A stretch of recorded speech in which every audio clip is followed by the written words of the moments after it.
Now I would like to proceed with the third panel. The agenda for the panel will be impact of automations on the job sector in India. So Mr. Sid Baliga and Mr. Eswaran will be moderating this session also. May I request Mr. Sid and Eswaran to take the seats. Now, the first panelist in this panel is the Chief Technology Officer of L&T Technology Services, and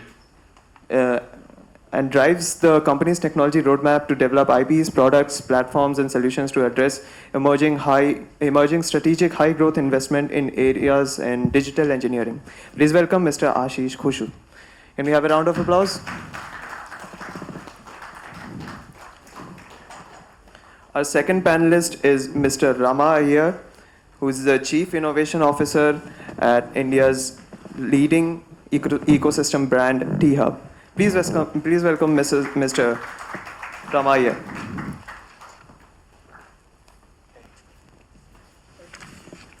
Our third panelist for the day is Mr. Rajeev Tupsakri, Director HR of Nord Anglia Education India. Please welcome Mr. Rajeev Tupsakri.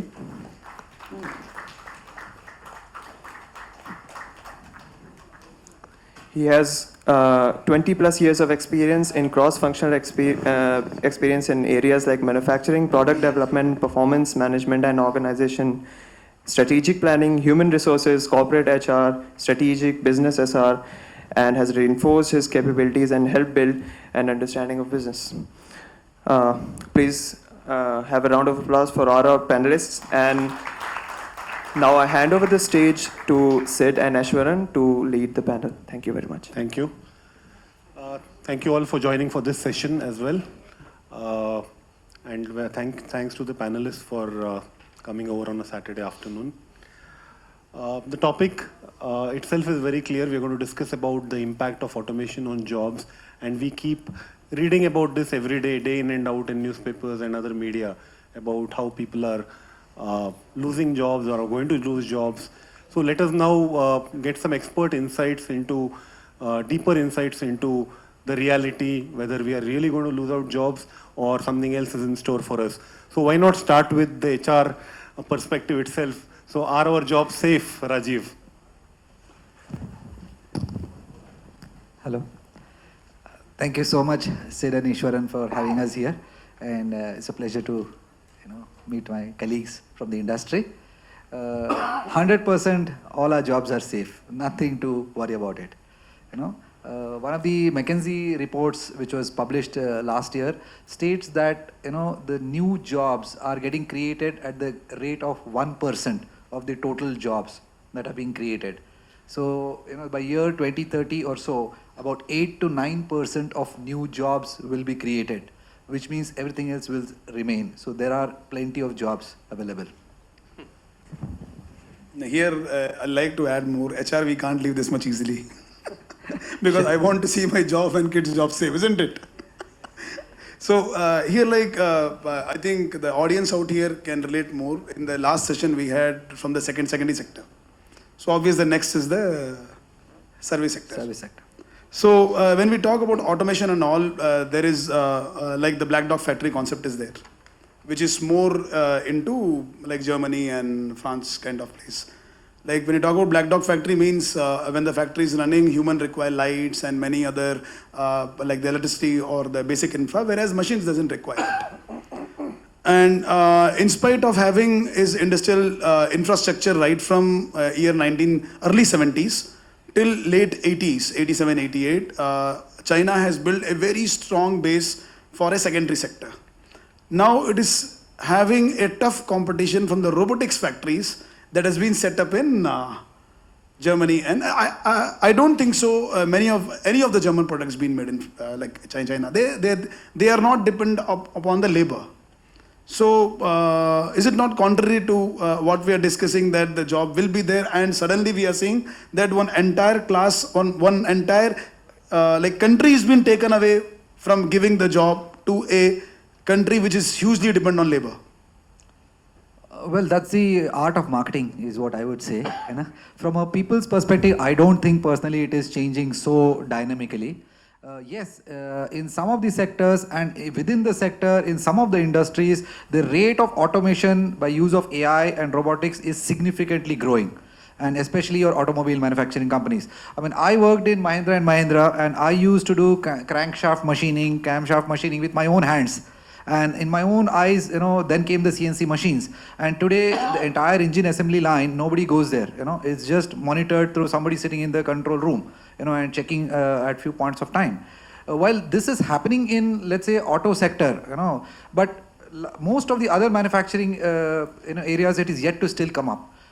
So the way I see it at Eswaran over here is, this is a big time to think about reskilling and upskilling. So the people who are focused on manufacturing as a core job, it's time for them to now look at how they can learn robotics and how they can, because these robots would also require management and would require maintenance. So some of these skills needs to come up, and then we need some people who can develop and build all those things. And my friend Shirley from the technology side will talk, how do we really create, how do we build some of this stuff? Because that's a very completely different skill set. If you look 20 years ago, there was not a single app developer.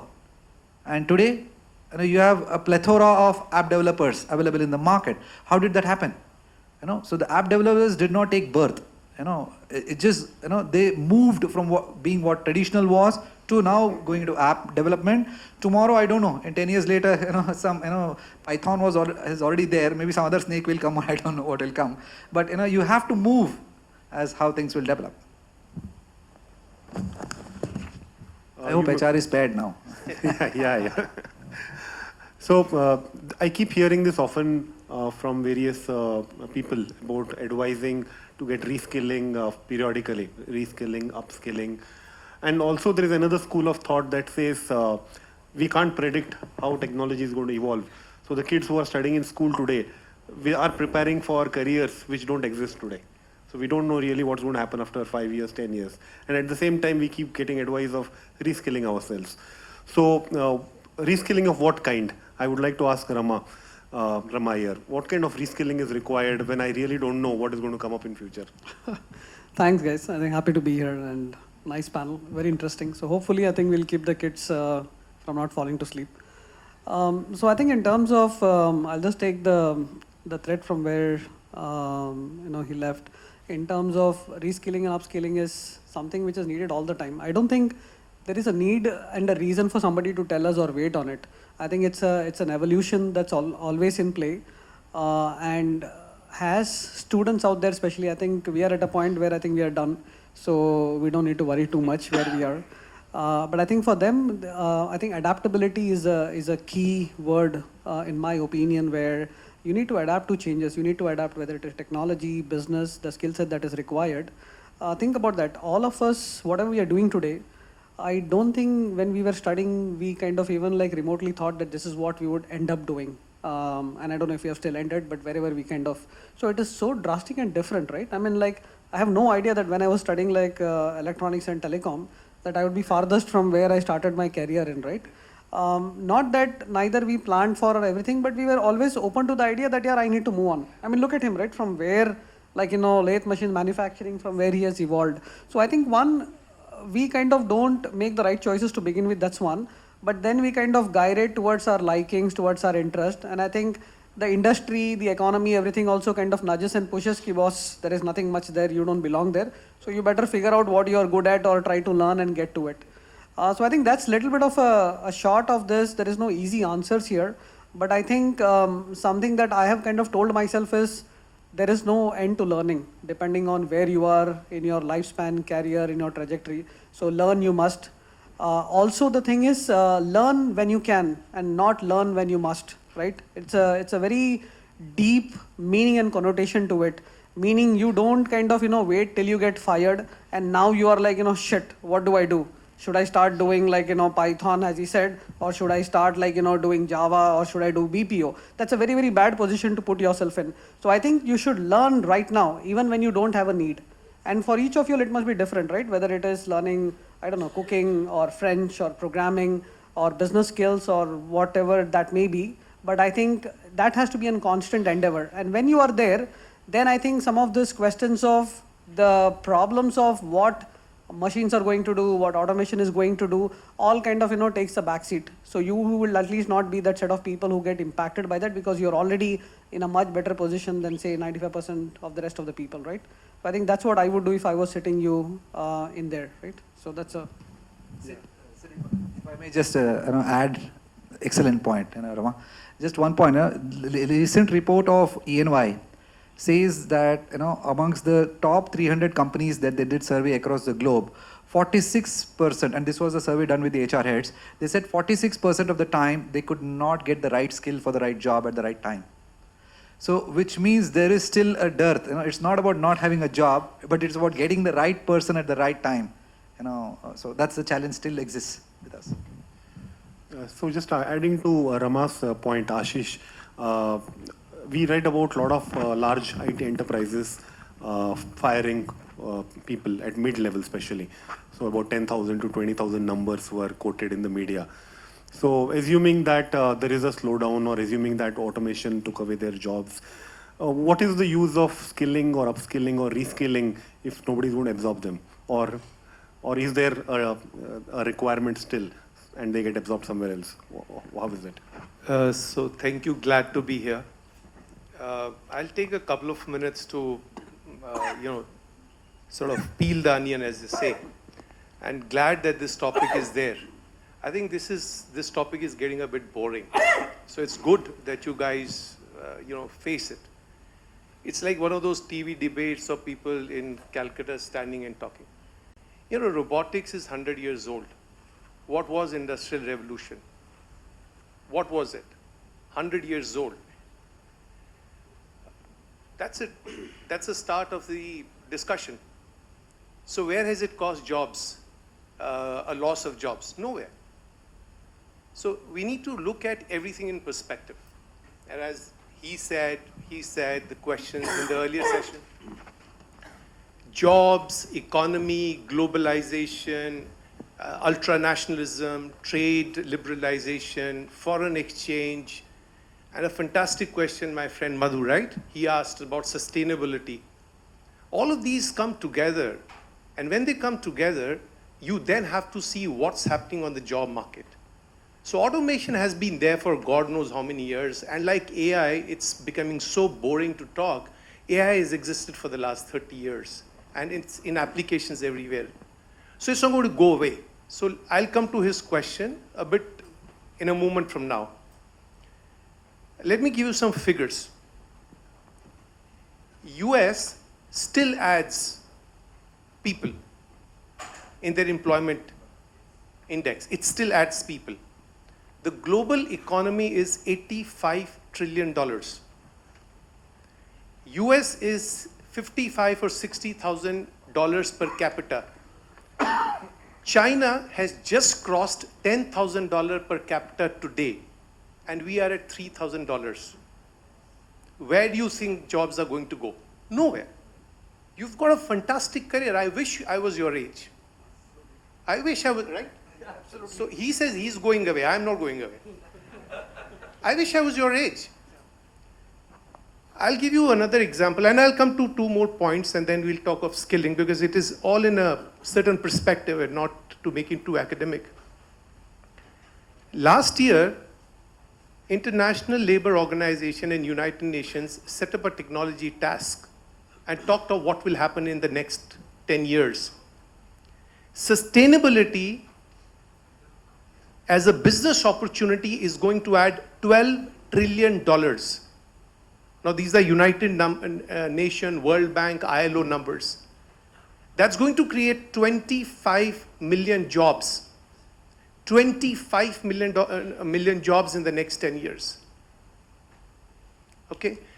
So, that's what is happening on the job scene. The jobs are moving, jobs will morph into something else, etc., etc. Automation is there. And I'll give you the last example. My favorite example when people talk of IoT or technologies and ATM, you need to respect it a lot more than you respect it right now. What did ATM do It's the best example of an IoT which came to India 30 years back. Only the naive do not respect it the way it should be respected. It does everything that you can think of. And what did an ATM do? It replaced the clerk in a bank which used to give you cash. Have you seen the bank employment rates go down? They don't, and they will not. So I think you need to see all of this in a larger perspective, and if we are going to be $5 trillion, the job scene would be Bangalore, between Bangalore, Delhi, and much as Hyderabad guys may want to have great air or whatever it is.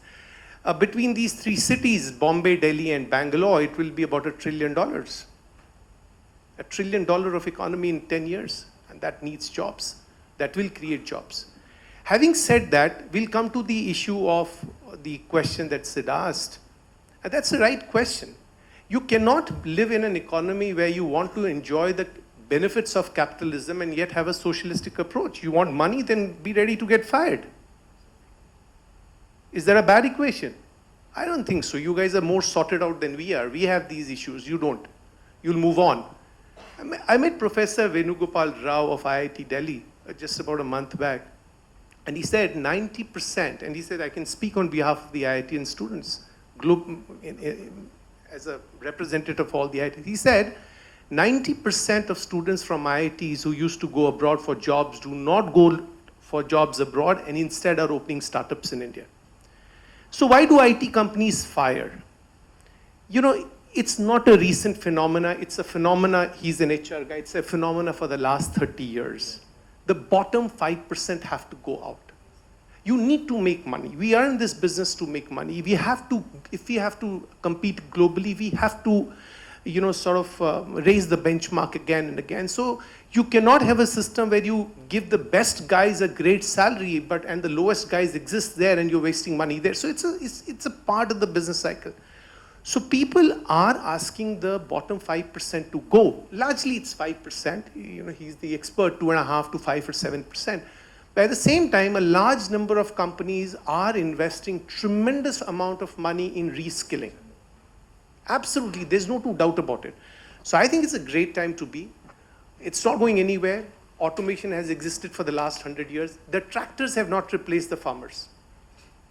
But technology has come. Various forms of technologies come in, more jobs, different type of jobs, and that's where we all have to move towards and not remain in our silos. As he said, you need to demonstrate agility and adaptability, and that's why I sort of wanted to paint the global picture. You just can't stay in one city and say, oh, I want to learn Python and R. No, look, if you're going to go global and the world abroad is going to R or they're going to Spark, you better move there and not get stuck in C or C++. Stuff like that needs to come in. They're not going anywhere at all. I'm fairly aggressive on this point. Is that okay? Fully agree. You guys can have a nice night sleep. Here, select one thing I like. First is we started with like farming or the primary sector we had. Then slowly revolution came. We went and we have gone inside the industrial sector. Then slowly again revolution came. Slowly we are moving towards the service sector. So yes, rightly I agree with Ashish that tractors haven't taken the job of farmers, but definitely farmers are less now. We all will agree. The number of people who were there in the like villages are lesser than it was before. And now the same thing happened with the factory sector. And now you can see the IT revolution. Any metro comes, a huge IT, one full plethora of breed will come and place in that particular city. So, example, Hyderabad, IT city, we all know, right? Suppose next side is it Bangalore. We have Delhi, we have like Chennai, some other 2-tier, 3-tier cities are there. So, if you say that jobs are not being taken, but there is always a vacuum in that particular sector. There is a vacuum. So, if the industry is shifting from one industry to second industry, and some people are losing job, and maybe they are not at that point where they can upgrade their skills. Maybe. So maybe I'll just, to make it more interesting. Number of farm workers globally has gone down, food consumption has gone up. This is data. And let's not romanticize farmers and villagers. Nobody likes to live in abject poverty. So if technology can help them produce more and live a life which is more prosperous, fantastic. Now, but going back, nowhere in the world has reduction in farm sector employment generated a lesser amount of food output. Now that equation, if it can be understood, it means people are moving from primary to secondary or tertiary, wherever, at the making use and benefiting, at the cost of investment in technology, which is helping them improve productivity as well as their lifestyles. Absolutely agree, because that is the affordable technology which is coming in place.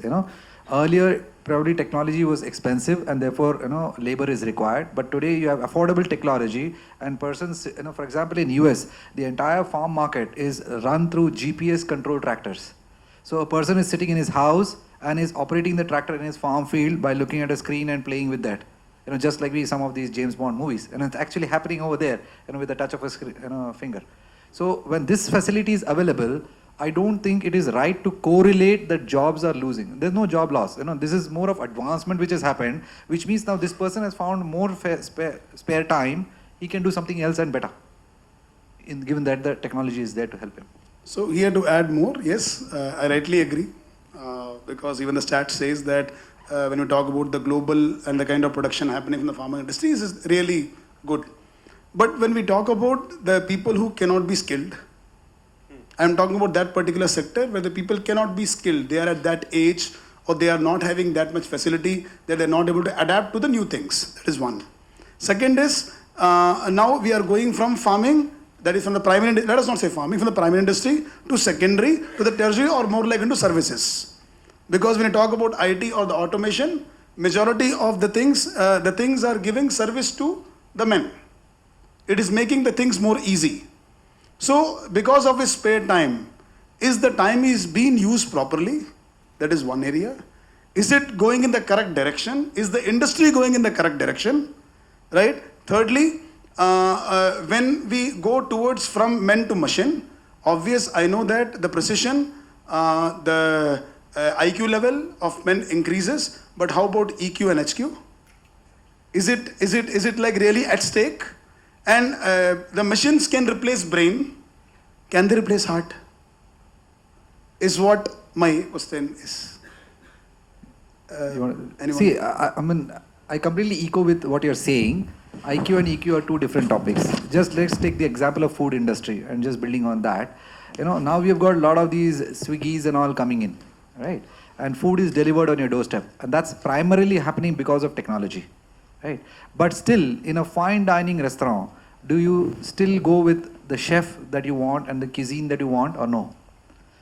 So the difference that comes to you and your satisfaction comes when you get to see that chef cooking that dinner for you and you enjoying that meal.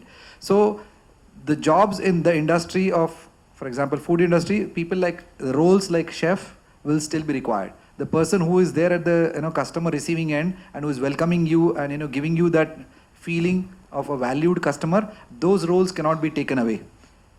Whereas things like delivery, placing an order, making a payment, nobody required. These all can be done through technology. So in the same industry, you can see both the sides.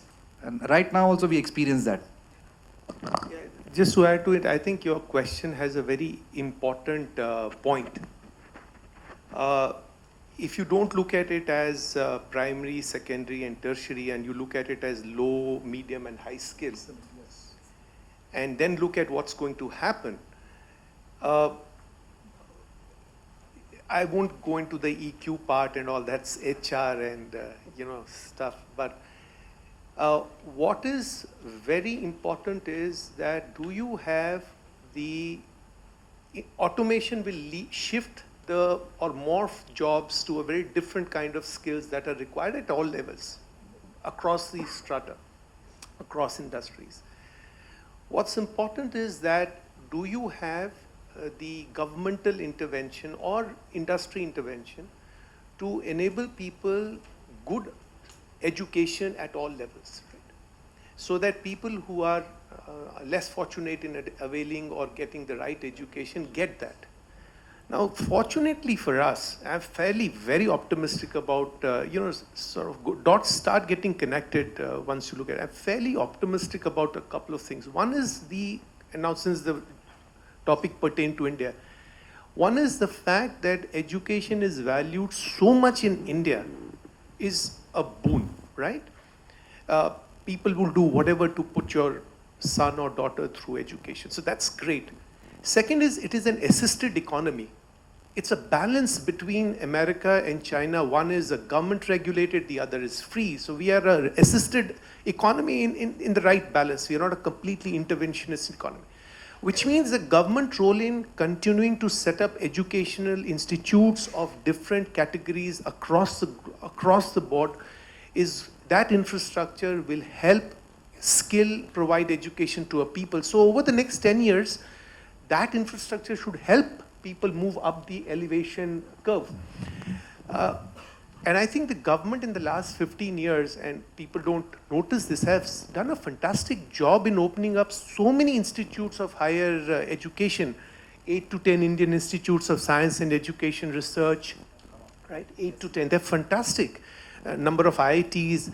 So our propensity to educate and the governmental assistance in setting up education network will help us enable people with low skills to go to medium and high. And that probably will prepare them better for the job shift than anything else. It's in just continuation to whatever you're saying.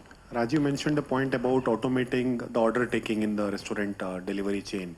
So the entire system of taking orders and passing it on to the restaurant will be automated, which means that those workers are displaced. And we are talking about people who are at the bottom of the pyramid. We are not talking about skilled labor here again. So people at the bottom of the pyramid, how do they reskill themselves with limited access to credit in India? So they we are need not to a completely capitalistic society or a developed nation like US where you have access to student capital or student loans. So how does he reskill himself? Many of them learned how to drive a two-wheeler. Sorry? Many of them learned how to drive a two-wheeler. Correct. So you have to adapt to change, right? Yeah. So they became the delivery boys. While they were at the counter and picking orders and taking the menu, now no more they are picking the menu or the orders. They learned how to drive a two-wheeler, and now they are coming to your doorstep. What about other technologies for skilling themselves? That is only one part of the unorganized workforce. So if I am from the bottom of the pyramid and I am displaced due to automation, and I am expected, all advisors tell me that I should reskill myself, and I go to a bank and he says, show me a collateral to give you a loan, and I don't have a collateral. My father doesn't have a full-time job, and how do I reskill myself? Yeah, so to put it in perspective, the quantum of change that you're talking about is actually not that significant.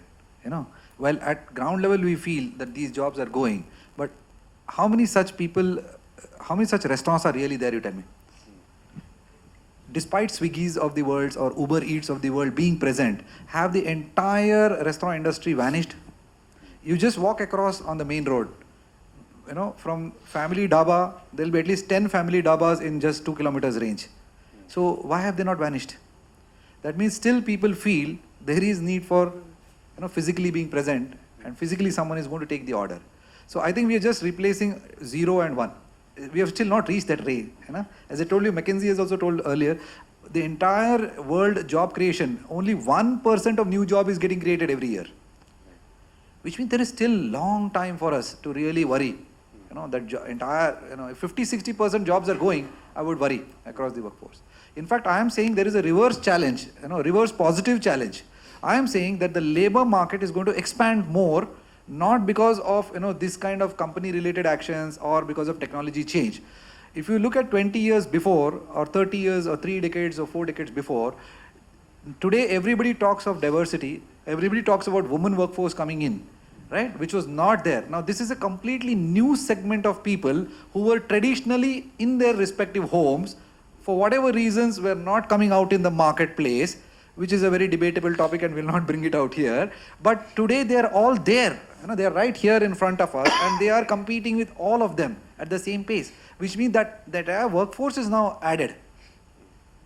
So it's even more challenging now. Here, like on one point we are talking about that the automation happening is good for us.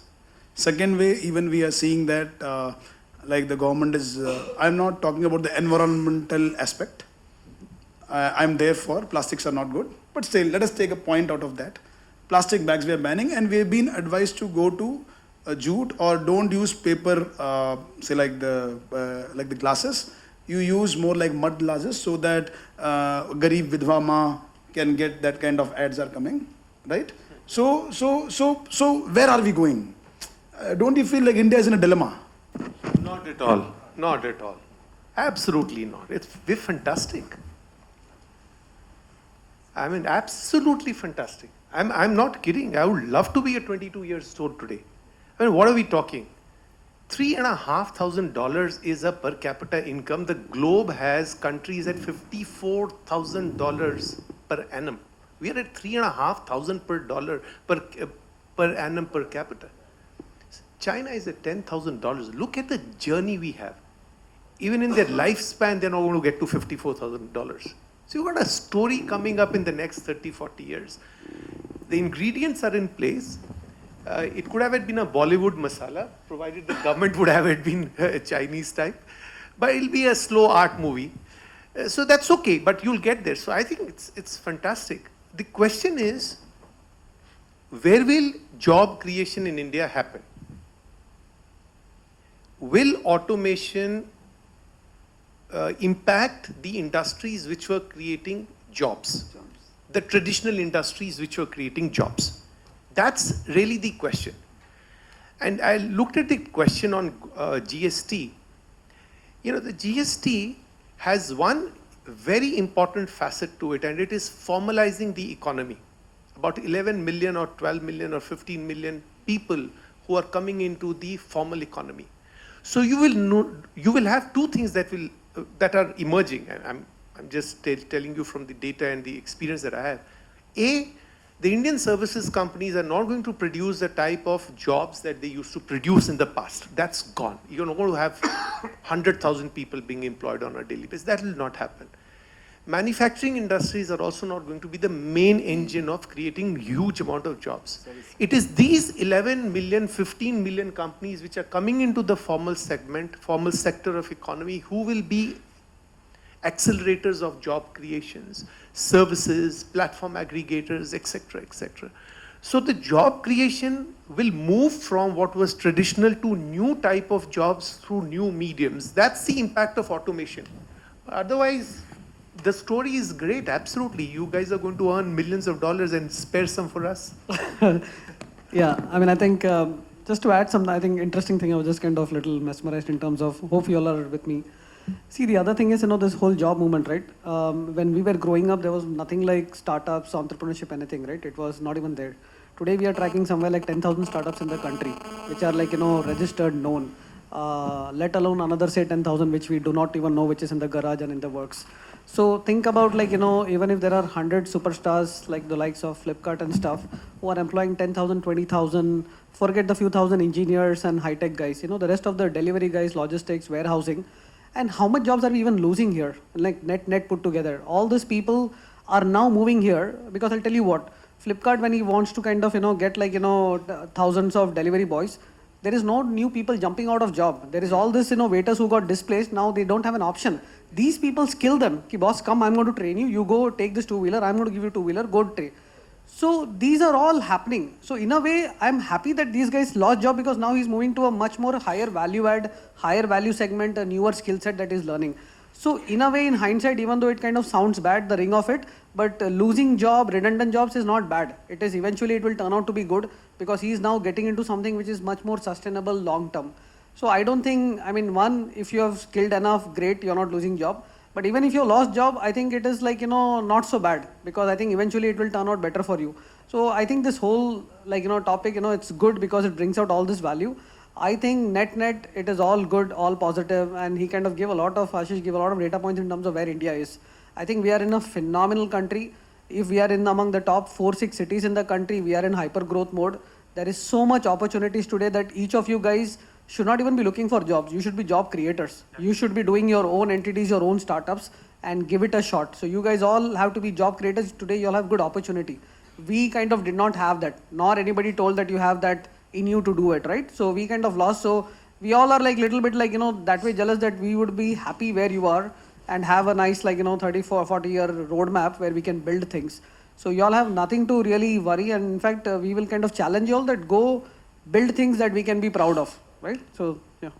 Yeah, the discussion is going quite interesting. I think all of you are there, right? First, if we do that, first the same, I'll go to Ram, then after that HR, same I want to ask. Because it is a bit related and I think kids can relate to it. It is like same as you are giving work to Ginny. So if you don't give work to Ginny, Ginny is going to eat you. So first you say you learn this. No, that is old now, you learn this. No, Python gone, R programming gone, now ML you do, you go there, AI. So every day, you see the software industry, maybe many of us are there, technical people are sitting right in front of us and many kids might be having in their families. If you don't study, you're gone. Right? So it's like a genie in hand. Typically, if you talk in Hindi, उसको अगर बाहर निकालोगे तो खा जाएगा आपको. तो उसको बॉक्स के अंदर बंद करके रखो. So now an ILO report says that 66% of Indian businesses, it's a survey report, 66% of Indian businesses are looking for quite a different set of skills among the new recruits than they did 3 years ago. 3 years ago, whatever the skill were there, they thought that it has to be changed. It's an ILO report. So from the technical point of view, so how the people should plan themselves so that they should not get obsolete when they graduate? So first Ram, then after that we can. I mean, this is something I think we all are passionate about, this area itself. One, I think many of us, when we studied, I don't know what is, maybe today it is better, that we all learned something which was like redundant. We almost knew that we are not going to do any of this. It's already outdated syllabus. Like for example, when it was like Intel Pentium 5, we were learning like 8086, 8088 and all of that. So it was like, 5 generations below. So we are like, why are we even like wasting time on that, right? So anyways, we did our grunt work. I think the only thing that came out of it is we kind of slogged, independent of lecturers, independent of notes. We survived the game of how to kind of, crack papers, finish and come. So that kind of, held us in good stead. So maybe that was the learning in all of that, right? Not the real tech stuff. The second thing in terms of what is in vogue or what keeps changing, and obviously industry and trends keep changing almost on a daily basis. I think one, you need to be like, really tuned in what is happening. And today, the days, you don't need to wait. You don't need to wait that, let me go to second year, let me go to third year, then I will start. There is nothing like wait for tomorrow. Today, the competition is intense, right? And as Ashish said, you are not doing anything which is localized or India. Whatever you are learning, doing, it is like it's a global competition, it's a global stage. I mean, whether you are doing like, Android applications, architecture, or whether you are doing Python, machine learning, anything, right? For example, I'll give you like, my daughter, she's in 8th grade. She writes articles on blockchain. I mean, like way too ahead in terms of, industry guys kind of, do not have clarity and sanctity of what blockchain is. But there is no reason why you can't and shouldn't have a head start. And you should encourage all of your like, people, kids, cousins, sisters, brothers, whatever, that jump in. You may struggle, but that's okay. I mean, struggle anyways you are throughout your life. So struggle early, struggle fast, and move fast, right? I think those are things that you need to be extremely comfortable with. Even if there is a huge complex area, a mountain in front of you, don't look at the mountain. Put your head down just one step at a time. I mean, you'll get somewhere better rather than on the ground. Right? That's my advice. So rather than the fast movers are the next. Ishwara, from a people's perspective, I have a very different opinion. There are 3 important dimensions. Your functional, your rational, and emotional dimension. Okay, most of our engineering, went only in functional. Nobody taught us what is rational and what is emotional. Emotional was never even touched upon. Very lately we understood that there is an emotional side also. EQ part of it. And rational, yes, I think we were smart. We, probably we got good university, so we were rational also. But largely the entire curriculum was focused on functional development of us in whatever field that we had chosen to. Today also, when we go to various forums, and industry, institute, and government, this kind of topic is always there. And industry institute gap is mostly, discussed. What you're studying today is, again, if you're spending more time on functional, then that is something I would caution you on. Functional is something that will keep changing very dynamically, and the rate of change is exponential. Maybe in our decades, maybe once in 4 years, curriculum would change. But today, I think once in 6 months also it might change. So it is important that you don't have that much attention to function. You should have that knowledge, but build more of rational and emotional skills. And unfortunately, there is no curriculum available, or there is no professor who comes and teaches these topics over there, which means these kind of platforms, these kind of interactions, or making friends with industry people and working with them, you will understand this rational and emotional aspect in a much better holistic purpose, so that you'll be better prepared to face for tomorrow's challenge rather than only just being functional. Here, adding to that, in this, Ashish can also take part. I would be love to hear from you. There is one thing that when here I'm not differentiating between the current generation and the past generation. Human has evolved. What we were yesterday, you are today. What you are today, tomorrow you'll be like us. So it's all same as cycle. But we have seen there is a sea change in the approach of academia, the way it is going. Because you are from schooling industry, so I thought we are right. You and Ashish can. So the thing is. Here, when we were in the school, हम जब school में थे वो point लेके नहीं आ रहा हूँ. I am not bringing that point. So in past, there was a course called moral teaching as a part and parcel of curriculum, which has lost its touch because of the competitive. All of you are in IIT, so 2 साल कोटा में बिताया होगा यार. So that's how the life goes.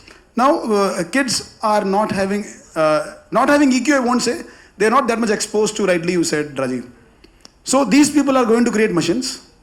These people are going to make the technology. These people are going to serve to the people. Without having background of EQ, how far you feel that those things will be in the safe hands? Is machines are going to take over the men like it happens in Transformers? So is it like some fight is going to happen? So how far it is safe? A very interesting question. Yesterday I was in somewhere where somebody asked me, what's your advice to a 21-year-old guy? And I really mean it. And I said that none. They're very sorted out. Absolutely. I have a son who's 21. He's a designer. He knows exactly what he wants to do. And I have a daughter. I'm sure his daughter is an example of blockchain. Papa does not know what blockchain is. I have no clue. They're different. We cannot look at them from our glasses. They're very mature. They're very smart. They're very good. If 90% of IITians, and I'm taking they're not going abroad and staying back and doing startups and generating jobs in those startups, it shows tremendous amount of EQ, tremendous amount of commitment to the country, to themselves, and a sorted out brain. Now, therefore, I have tremendous amount of respect, and I came here only to see how the place is. I interact a lot with academia. I have people from villages working for me, colleges in villages working for me. I have 250 of them. I don't look at them from a language perspective. Perhaps among the early guys who don't even interview people in English. If the guy is interested in talking Tamil, I get a guy who knows Tamil to take his interview. So I think that they're fairly sorted out. 2 points. A, I don't think machines will ever take over humans. This entire robo thing, to make it a little bit more interesting, there's a science fiction book series written by Isaac Asimov. Robo, exactly, right? The ultimate form of, and all that you see right now is actually coming in that book, right? He wrote it about 50, 70 years back. There is a book by Aldous Huxley called Brave New World, where he talks of DNA re-engineering, written in 1917. So all that is happening right now is happening in James Bond movies and these books. The ultimate form of robo is when a planet called Gaia has sensory capabilities. So I think even if you take that as an example, nowhere, because we have that EQ, you're right, we have that sensory perception that machines will never have, not in our lifetime and perhaps not even in yours. But to go back to what he said, that's very important. And connecting to what he also said. We did 8086, you don't even know what it looked like. 286, 386, floppy drive, floppy disk, etc., etc. Why I survive today with people from IITs, IIMs around me is because luckily, I mean, this happened just luckily, coincidentally, my thinking has been always algorithmic. When I knew how to solve a problem, I used Occam, Pascal, Fortran, Basic, C to code it. The last 15 years of IT industry in India has been about coding. This generation is about solving a problem. That brings in a structure of thinking which is very different. And if you get into you use the word functional, right? The functional part, then it will not matter whether you know R or Python or Scala. It does not, it'll change, or you'll get somebody else to do it for you, right? So I think that's very important. So when you start these startups, etc., you are trying to solve a problem and not working like the way we worked by doing whatever somebody else will do. Write 4 lines, get paid for a couple of hours and get going. So this fundamental shift, if it starts happening, and which is happening, will make knowledge of languages redundant. Because you'll never get a grip of it. Python, R, C, C++, embedded, Java, PHP, blockchain, no chain, workers of the world unite. You have nothing left to lose except for your chains, as what Karl Marx said. So I think that's very important, functional, and I don't think machines will replace humans ever. And your big HR.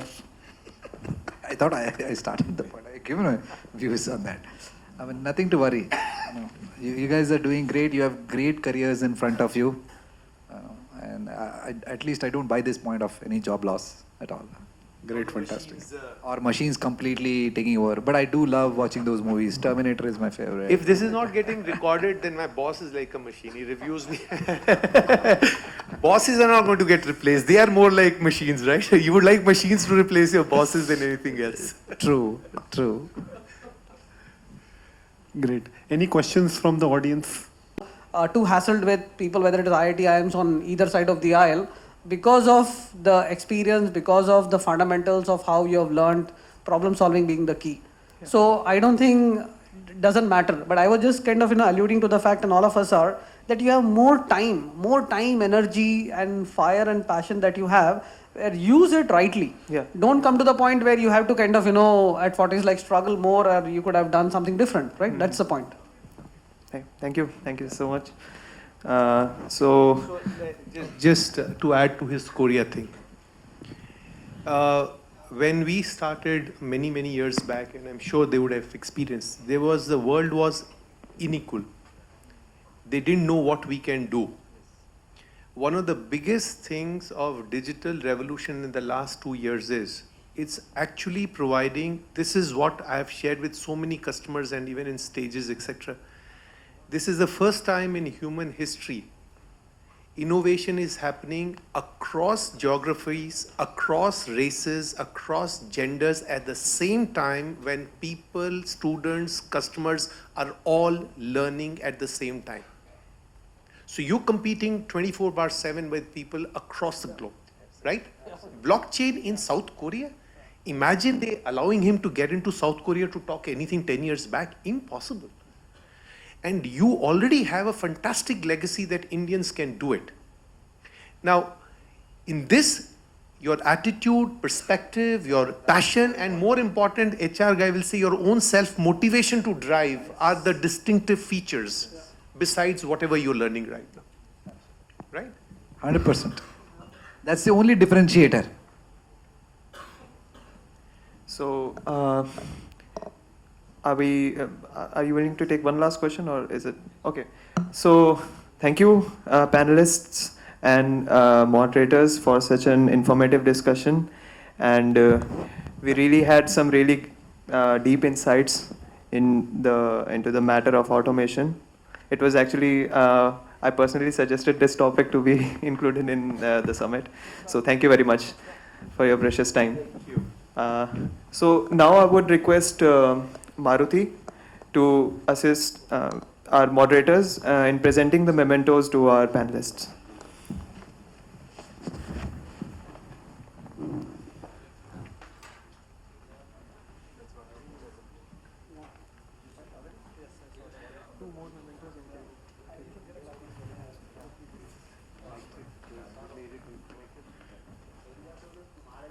So, firstly, Mr. Rajeev.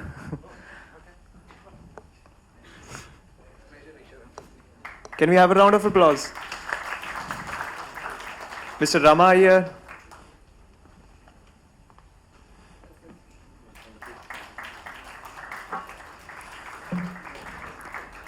And Mr. Ashish Khushu. Now I would request Maruti to present the mementos to our moderators of the day, Mr. Eswaran R. Can we have a round of applause, please? Thank you. And Mr. Sid Baliga.